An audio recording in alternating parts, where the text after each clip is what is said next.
Character locomotion is one of the fundamental skills, and simulating multi-legged locomotion is a particularly challenging problem. We propose a new method for simulating and controlling multi-legged characters in a simulated environment. Based on footstep-based deep reinforcement learning, our method consists of 4 components. The first component is the policy. The policy takes the character's simulated state and a predefined task state and samples an action. To enhance learning efficiency and ensure robust results, we utilize the end effector's location and orientation as the action variables. The second component is full-body pose reconstruction. In this component, the estimated end effector configuration defines the constraints of the inverse kinematic solver. The IK solver reconstructs a smooth full-body pose using damping parameterization of the constraints. The next component is joint torque computation. In this component, the stable PD servo calculates each joint's torque, avoiding a lag by the derivative of the desired target pose in the calculation. The torque actuates the joints of the multi-legged model for the physics simulation.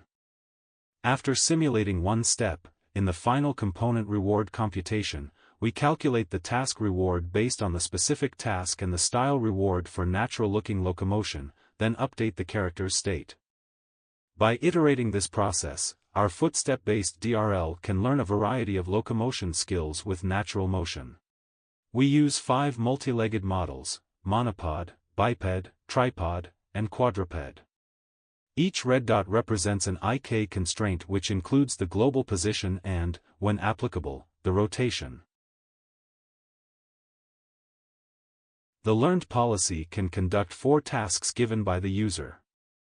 The first task is speed control, where all multi-legged models can not only accelerate or decelerate, but also stop and go.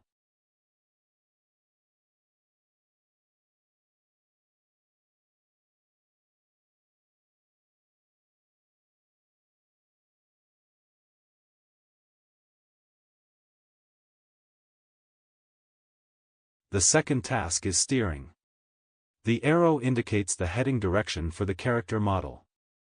Our system adapts to the variation of the user input while keeping its balance. It is because, at every time step, the policy estimates the foot configuration according to the current state to stabilize the locomotion gait. The third task is moving to a target location. It is achieved by estimating the foot configuration toward the goal position. Here, the goal position is described by a flag. The location of the flag is changed by the user in an online manner.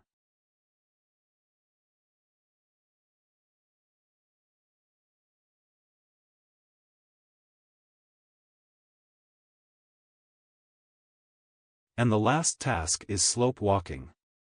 The proposed system is capable of walking on a slope because the policy estimates the foot configurations adapting to the slope. While varying the tasks, the same style reward function is used for the naturalness of the motion. In addition, we employ 2 techniques to enhance the naturalness of locomotion. First, we limit the height of the route to be within a predefined range during training. Secondly, we incorporate a style reward. Without these techniques, the resulting locomotion appears unnatural.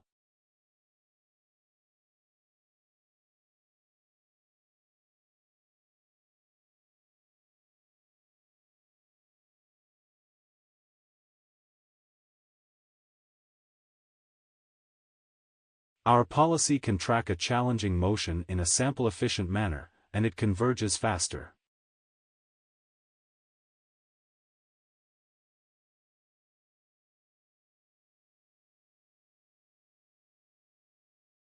In learning multi-legged locomotion without using the reference motion, our method is also more robust for generating locomotion compared to angle-based methods. The angle-based method failed to learn the 3 basic tasks for the monopod and quadruped, with the exception of the steering task for the quadruped. As for slope walking task, all 3 models failed to learn. For the steering task, on the other hand, the angle-based method worked well for the quadruped.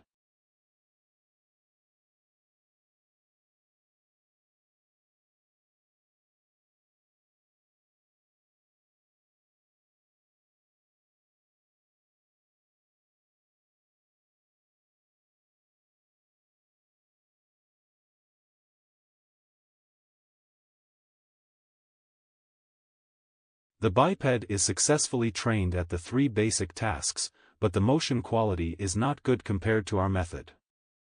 We incorporate knee damping in the inverse kinematics solver to avoid generating unnatural motion during the reconstruction of a full-body pose. Without knee damping, the results can be jerky.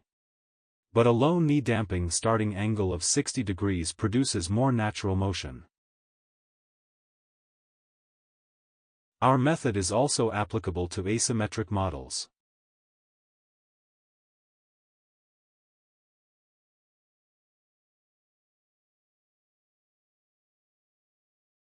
Although while training without any perturbation, our learned policies is quite robust from external perturbation.